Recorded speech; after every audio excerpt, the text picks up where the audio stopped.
I've lived in Ohio for a long time and have had a 35-year career in business. And like most of us, I've never run for political office. And maybe, like me, you found it hard to understand what was really going on during the 2022 Ohio redistricting process. I couldn't trust what the politicians were saying, and real facts were hard to find. So I looked into it. In this video, I'll share what I found. Let's start with what the Ohio Constitution actually says on redistricting, that 71% of Ohio voters approved in a landslide. In blue are the words millions of Ohioans voted to be added, not to a law, but to the Ohio Constitution itself. These said, the Ohio Redistricting Commission shall attempt to draw a General Assembly district plan that does not primarily favor or disfavor one political party over another, and that the proportion of districts that favor each political party should closely correspond to how Ohio has voted in statewide elections over the last 10 years. That means the number of voting districts that favor each political party should be close to how Ohio has voted in statewide races like governor, U.S. senator, and president. When looking at those races, 54% of Ohio votes were for Republican candidates and 46% were for Democratic candidates. Both Republicans and Democrats agreed with the 54-46 split. So that became the targeted percent of districts that should favor each party according to the Ohio Constitution. And then in the third bullet on this slide, the Ohio Constitution says the Supreme Court of Ohio shall have jurisdiction related to drawing districts, not any other court. The first set of maps from the Redistricting Commission had 63% of Ohio House districts and 70% of Ohio Senate districts favoring Republicans. These were well above the 54% of the votes Republicans have historically received. The top 5 Ohio Republican leaders also sat on the commission, voted for these maps, and the 2 Democrats on the commission voted against. The Ohio Supreme Court ruled the first set of maps were unconstitutional because it did not comply with what was written in the Ohio Constitution. It ruled the maps primarily favored one party over another, when that was not allowed in the Ohio Constitution, as seen in the word circled. And with 63% and 70% of districts favoring Republicans, the maps did not correspond to the Ohio statewide 54-46 voter history split. The Ohio Supreme Court also said the maps were designed for the Republican Party to maintain a veto-proof supermajority.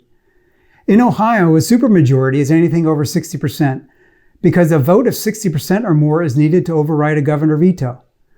With a supermajority, the legislature can pass any law, cut or expand funding to any state program, and take away authority from any state office or agency, whether the governor likes it or not.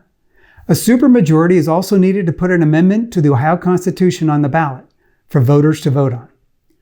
A veto-proof supermajority is great power, and it significantly weakens the ability of the governor to be a check and balance against the legislature.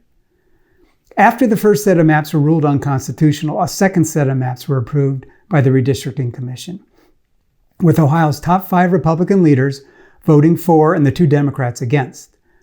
Looking at a summary of the district maps with actual numbers helps to understand the maps better, so here it is. I won't go into too much detail, but the summaries really help. The numbers on the left show the number of districts that favor each party. To the right, those same numbers are shown as percentages. And the blue box shows Ohio's historical voting percentage by party. On the surface, the second set of maps for the Ohio House had a 58% districts favoring Republicans, much closer to the 54% historically voting Republican. But when people look closer, 14 districts counting as favoring Democrats had a 52% or less Democrat majority. 9 of the 14 had only a Democrat majority of 50.5%, but none of the districts favoring Republicans had a Republican majority of 52% or less. Independent experts said that districts with a 1 or 2% majority are really considered toss-ups, sometimes voting for Republicans and sometimes for Democrats. And those districts can be and are won by either party. So they're shown on this slide as toss-up districts. Because the 14 districts are toss-ups that either party could win, the overall fairness of the maps is best measured by excluding the toss-up districts. When doing that, Republican districts were 67% of House seats and 61% of Senate seats, both still over the 60% needed for Republicans to have a veto-proof supermajority. The Ohio Supreme Court ruled this second set of maps also did not comply with the Ohio Constitution because they primarily favored one party over another, and for particularly the Senate districts did not correspond to the 54-46 split. The Supreme Court said it was okay to have toss-up districts. The issue was that all the toss-up districts related to one party and were not shared proportionally.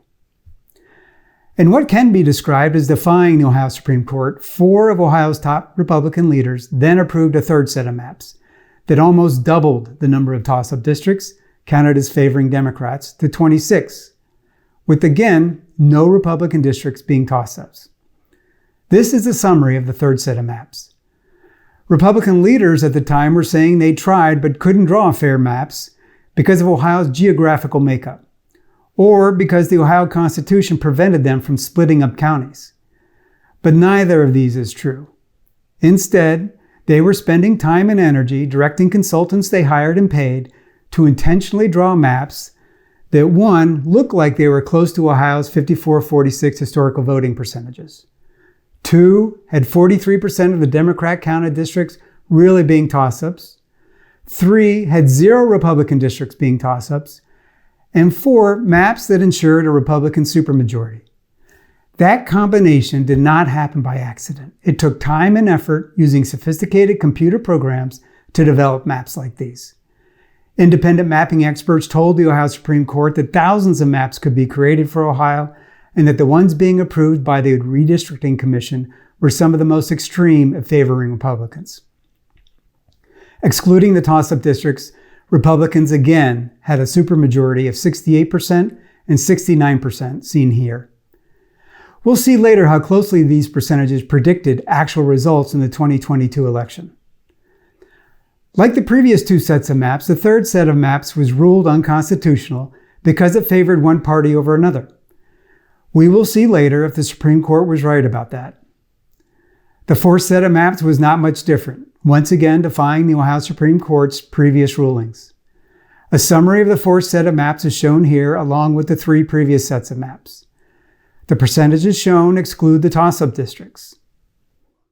Looking at these, it's hard to see how anyone on the Redistricting Commission or Ohio Supreme Court could vote for these maps as meeting what is written in the Ohio Constitution, and the maps 71% of Ohio voted for. Instead, politicians were saying the Ohio Supreme Court was too liberal, and the Ohio Supreme Court Chief Justice should be impeached. While all this was going on, some Republicans filed a case in U.S. Federal District Court, even though the Ohio Constitution says the Ohio Supreme Court decides matters on redistricting. In its ruling, the federal court said the Redistricting Commission had not produced constitutional maps, and that federal law protects the right to vote, which allows the federal government to step in if needed. And in a surprise to many, the federal court telegraphed in advance that it would mandate that the third set of maps already ruled unconstitutional would be used for the 2022 elections, if constitutional maps were not developed by May 28, 2022. After that federal court ruling, Ohio Republicans, Senate President Matt Huffman, and the Ohio House Speaker, Robert Cupp, resigned from the Redistricting Commission and appointed others in their place, and work on coming up with the new constitutional maps essentially stopped. The reason was, the third set of maps the federal court was going to mandate gave Republican politicians the veto-proof supermajority they wanted.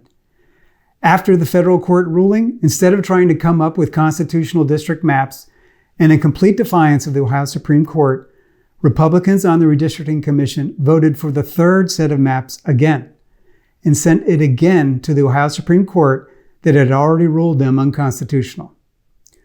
This sequence of events showed Ohio's top Republicans were intent on protecting their own political power and personal gain that comes with a veto-proof supermajority, and not doing what Ohioans voted for. Remember I said we would see how closely the percentages from the third set of maps predicted actual election results? Well, for House seats, a supermajority 68% were won by Republicans. And with half the Ohio Senate seats up for election in 2022, Republicans won a supermajority 65% of the seats, both right in line with what the gerrymandered maps predicted. In fact, over 90% of the time, heavily gerrymandered districts predict which party will win each district election. And with the level of computer sophistication used to draw the district maps, the veto-proof supermajority for Republicans was fixed before the election ever happened. It's hard to see how more high-quality Democratic candidates would have changed the overall results, as some have said. So as it turns out, the Ohio Supreme Court was right in ruling the maps unduly favored the Republican Party. Fixed is a strong word when it comes to elections, but I'm not sure what other word to use. The veto-proof supermajority outcome for Republicans was predetermined. As of June 2023, Ohio still does not have constitutional maps, even though they are required by the Ohio Constitution that elected leaders swore an oath to. One other point on voting. Ohio Republicans passed an election law that for the first time in Ohio, 2022 voting ballots for Ohio Supreme Court and Court of Appeals judges had the label Republican or Democrat next to each name. But the new law did not apply to local and municipal judges because more of these judge positions are located in Democratic areas, and Republicans did not want their Republican-affiliated judges to lose. The Ohio Bar opposed the new voting ballot law because, it said, it will reduce trust in a fair and impartial justice system critical to the rule of law. But the Republican legislature passed the law to give themselves even greater effective power because judges tied to the Republican Party, when both elected and re-elected, are more likely to be pressured to support the Republican Party line instead of being fair and impartial. We saw an example in 2022 when Republican politicians called for the impeachment of an Ohio Supreme Court Chief Justice just because they disagreed with her decision on gerrymandering. As a result, the new judge election law will politicize the courts, and the check and balance between the courts and the legislature will be weaker, giving even more power to a gerrymandered legislature to do what it wants. So after reading what the Ohio Constitution actually says, how the district voting maps were developed, the sequence of events, and the new voting law for judges, this is what happened in Ohio in 2022. The elections were fixed, so a one-party veto-proof supermajority was predetermined before the election ever happened. Ohio's top Republican leaders repeatedly and intentionally disregarded 71% and millions of Ohioans that voted for fair districts. The same Republican leaders intentionally disregarded the Ohio Constitution, the Ohio Supreme Court, and more broadly, the rule of law, 5 times. And the Ohio courts were politicized. This list shows gerrymandering is not just about gerrymandering. It's about what politicians do when their supermajority has been fixed for more than 10 years, and so they are no longer accountable to voters for their re-election. This looks like it's describing Russia and China, but it's not. It's Ohio. Whether we are Republican, Democrat, or Independent, the vast majority of us would agree this is not the system we want for ourselves or for our children. These things are dangerous and the very things our ancestors fled when they came to America. Not on the list is that gerrymandered districts lead to more extreme candidates, both Democrat and Republican, which leads to the greater divisiveness we see today. Through all this, politicians showed they can't be trusted to draw fair maps, so a different approach is needed to take the matter out of their hands. If this list causes you concern over the future of Ohio, the good news is we, the people of Ohio, can change this. One way is to install a new independent redistricting commission made up of Ohio citizens that are not politicians or political insiders. Citizen commissions have already been successfully set up in a number of states that now have fair districts. We have the power, we just need to support installing a new commission.